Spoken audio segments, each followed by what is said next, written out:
नाणी डाऊन.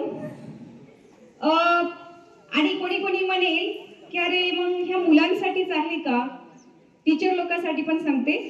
श्वास घेत आकाशाकडे ताडासन केल्याने काय होतं, आपलं जे वयानुसार आपण झुकतो आणि आपलं काय पाठीमागे कुबड निघतं. आपलं जे पोश्चर आहे, दीर्घ श्वास घेत आकाशाकडे डाऊन.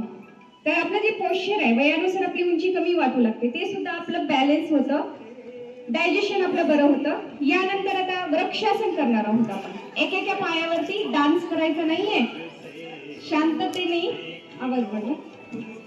वृक्षासन. मन की भी ज्योति जगेगी योग से, मन की भी दूसरे पैर से करेंगे वृक्षासन. योग से, विश्व में शांति रहेगी योग से, या वृक्षासन. शांति रहेगी योग से.